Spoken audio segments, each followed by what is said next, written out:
Door की full कहानी आपको आज की वीडियो में बताएंगे। चैनल पर नहीं है तो वीडियो को लाइक शेयर, चैनल को सब्सक्राइब ज़रूर करें और वीडियो को एंड तक लाजमी देखें। किरमानी जो है, किरमानी के तो अब जैसे भाग ही जाग जाएंगे। मीरब किरमानी के फ्लैट पर रह रही है। किरमानी जब मीरब की अदाएं देखता है और मीरब का जो है सलीका शुआरी देखता है, उसकी सादगी, उसकी सिंसेरिटी देखता है, तो किरमानी तो जैसे दिल में जगह ही बना लेता है मीरब के लिए। वो तो मीरब को देखकर खुशी होता रहता है, हंसता रहता है। और पहले वो कभी कभी फ्लैट पर आया करता था, लेकिन अब वो बहाने बहाने से फ्लाइट पर ही आता रहता है। एक से दूसरे दिन, कभी वो रोज़ भी आ जाता है। तो जो होती है मीरब की माँ, उसे भी मालूम लगने लगता है कि किरमानी के दिल में कोई चोर है, जो वो अब रोज़ाना फ़्लाइट पर आ जाता है। पहले तो वो फ्लैट पर बिल्कुल नहीं आता था। तो जो होती है मीरब की माँ, वो मीरब को कहती है कि मीरब, यहाँ पर रहना तुम्हारा सेव नहीं है। किरमानी भी यंग है और तुम भी यंग हो, और ये जो मुशडंडा है तो बहुत अच्छा, लेकिन इस तरह मैं तुम्हें उसके फ्लैट पर नहीं रख सकती। अब मीरब को कहती है मीरब की माँ, तुम यहाँ से चली जाओ। मीरब भी जिद पकड़ कर बैठ जाती है। तो अब जो होता है अली जो होता है, जब उसे पता चलता है कि मीरब किरमानी के फ्लैट पर रह रही है, अली मीरब के पास आ जाएगा। मीरब के फ्लैट पर जब अली आएगा, वो किरमानी के फ्लैट पर होगी और किरमानी भी वहीं पर बैठा होगा और मीरब वहीं से उठकर जा रही होगी चेयर से।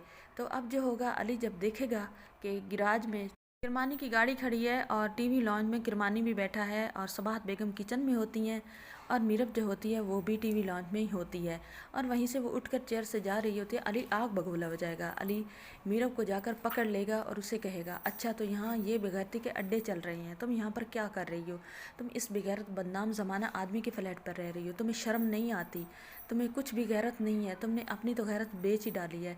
मेरी वफ़ाओं का ये तुमने सिला दिया। एक शरीफ ख़ानदान के काबिल तुम थी ही नहीं।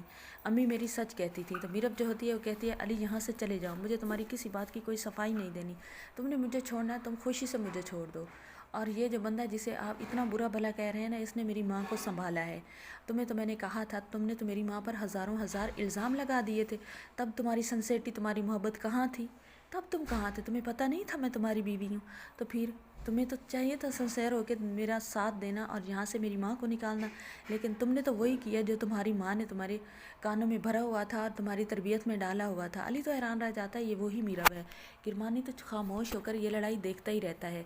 वो तो यही चाहता है कि ये रिश्ता टूटे और वो फिर जाकर लोहा गर्म है और चोट लगाए और अपनी जगह बनाए, क्योंकि आधी से ज़्यादा तो उसकी जगह बन ही चुकी है सबाहत की खिदमतें की वजह से। सबाहत आंटी को जिसने घर दिया है, उसे तहफ़्फ़ुज़ दिया है, मीरब आधे से ज़्यादा तो उससे मुतमिन है। बस थोड़ा है और चोट लगाने की देर, अली तलाक दे और वो मीरब को वरगलाए और मीरब से शादी करे। तो जो होता है, अली मीरब को छोड़कर भागता है किरमानी की तरफ और किरमानी के गले से जाकर पड़ जाता है। जब आवाज़ें आती हैं तो सबाहत आंटी भाग के आती हैं और वो उन लोगों की लड़ाई को छुड़वाती हैं और अली को समझाने की कोशिश करती हैं और मीरब से कहती हैं कि मीरब तुम अली के साथ चली